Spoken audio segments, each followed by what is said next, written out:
Ladies and gentlemen, welcome to another video na sasagot sa inyo mga katanungan. At ngayon, sa punto pong ito, manonood po tayo at babasahin natin yung mga comment ng ating mga kababayan na nanonood sa aking YouTube channel. Simulan natin kay Marimar. Ito itutok mo Ate Net. Ayan, first time ko pong magpa-convert kay Sir kahit antok na siya. Ginaid pa din niya ako ano gagawin. Very accommodating at mabait kahit sobrang ano kaya yung ibig niya sabihin doon? Sobrang busy o sobrang mahal? Sobrang mahal daw magpa-trade? Ganun ba yan? Eto naman, basahin natin kay Obet. Sabi niya dito, ayan first time ko po magpa-convert at nagtiwala ako kay Sir DJ Chico. Legit po siya, sabi ni Obet TV. Hello, Obet! Eto naman, mula kay Divine Tavara 22. Legit, 100% reliable at trustworthy si Sir DJ Chico. Maraming salamat sa iyo. Maraming salamat po, Sir. God bless you always. Mula naman kay MG Barrio, legit na legit po. Salamat po, Sir Chico. Receive ko na po.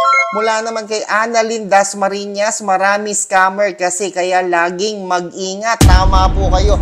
Alam nyo guys, hindi lang po, itutok mo sa mukha ko tayo. Hindi lang po mga customer ang nai-scam. Alam niyo po ba, kahit ako po mismo na trader, ay nai-scam din po, nabibiktima po tayo ng mga scammers. Talagang laganap na laganap po sila. Pwedeng kayo ang biktimahin nila o kaya ay ako. So kahit sino sa atin, ladies and gentlemen, pwedeng maging biktima ng mga scammer. Kaya anong dapat natin gawin?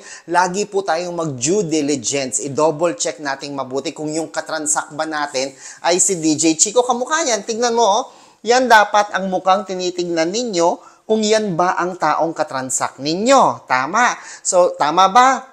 Tama ba, Ate Net?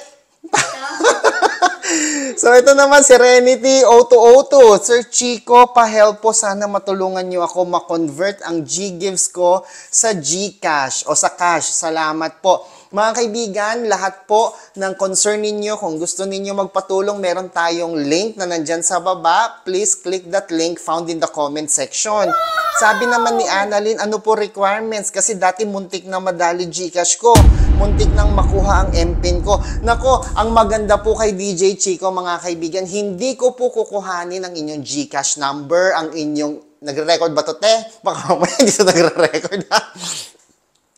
Hindi ko kukuhanin ang inyong Gcash number, ang inyong MPIN, ang inyong OTP. Wala akong kukuhanin sa inyo dahil kayo po mismo sa inyong mga kamay, kayo po mismo ang magpa-process nito. Sunod, mula kay Jennifer Campo, legit na legit po si DJ Chico.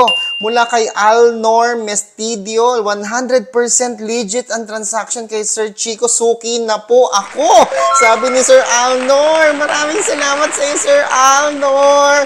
Ito naman, Armil Reyes, pa-convert po G-Gives into cash. Sige po, comment down below. 101% legit po. Thanks, sir. Ayan, itutok mo. Ayan sabi dito, heart, 100% legit si Sir DJ Chico, sabi ni MG Barrios. Legit, sabi ni Alni Villasis. Tama po kaya po kay DJ Chico, ilapit mo. Kay DJ Chico lang dapat magpa-trade. A minute lang, receive na agad. Trusted trader, 100% legit. Ilang legit yun, Ate Net? Ilan? 3. So mga kaibigan, kung nais ninyong makasigurado, humanap kayo ng trader na merong character profile. Kamukha po ng inyong DJ Chico. Dahil talagang you're in good hands with DJ Chico. Hindi man ganun kabilis, pero mga kaibigan, agad naman po kayo ma-accommodate. Hindi man agad matatanggap ninyo. Medyo minsan may cross-check, may verification pa tayong ginagawa. Ang importante, legit na legit tayo. Ako po si Chico. Enjoy the rest of the day and God bless po.